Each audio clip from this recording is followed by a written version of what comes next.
lundi 19 septembre ont eu lieu les obsèques d'Élisabeth II, qui s'est éteinte à l'âge de 96 ans. Après 70 ans de règne, la monarque occupait forcément une place de choix dans le cœur des Britanniques, qui étaient nombreux à lui avoir fait leurs adieux ce lundi. Évidemment, la famille royale assistait, elle aussi, à la cérémonie, et une fois n'est pas coutume, cette dernière était presque au complet. En effet, enfants, petits-enfants, et parfois même, arrière-petits-enfants de la reine avaient fait le déplacement pour rendre un dernier hommage à la souveraine disparue.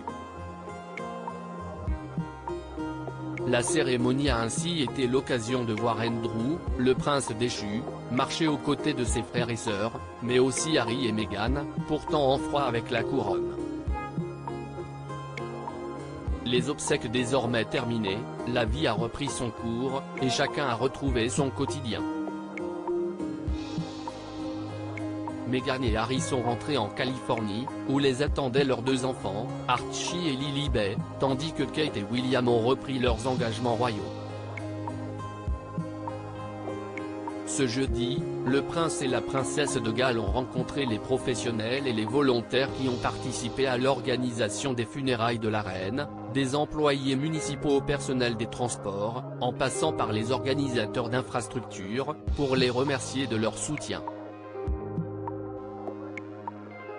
Bien que la période de deuil national se soit achevée ce mardi, une période de deuil concernant les membres de la famille royale est étendue quant à elle jusqu'à lundi prochain, expliquant la raison pour laquelle le couple royal était vêtu de couleur sombre ce jeudi. William, comme à son habitude, était paré d'un tailleur bleu foncé et d'une chemise blanche, exception pour la cravate, cependant, qui était noire tandis que Kate arborait un long manteau noir à double boutonnage doré d'une valeur de 2150 livres 2467 €.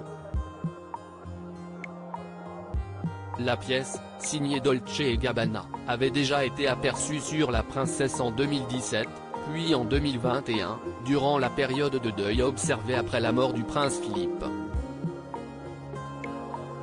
Kate Middleton et le prince William, bientôt de retour aux États-Unis puisque l'on parle d'engagements royaux, le prince et la princesse de Galles se rendront très prochainement sur le sol américain pour en honorer un. En effet, ces derniers sont attendus à Boston, le 2 décembre prochain, pour assister à la deuxième édition du Sommer's Shot Prize, qui récompense les pionniers dans le domaine de l'écologie. Leur venue a été confirmée par William, lui qui devait initialement se rendre à New York pour prononcer un discours à l'occasion du lancement de l'événement ce mercredi, et qui a finalement dû rester de l'autre côté de l'Atlantique suite au décès d'Élisabeth II.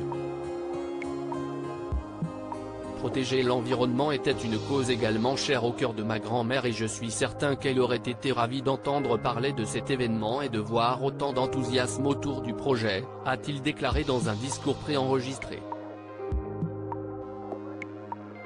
La visite de Kate et William aux États-Unis marquera leur premier voyage officiel sur place depuis 2014. À l'époque, ils s'étaient rendus à New York puis à Washington, où ils avaient rencontré le président de l'époque, Barack Obama. À propos de l'auteur Marnie Colvers, derniers articles.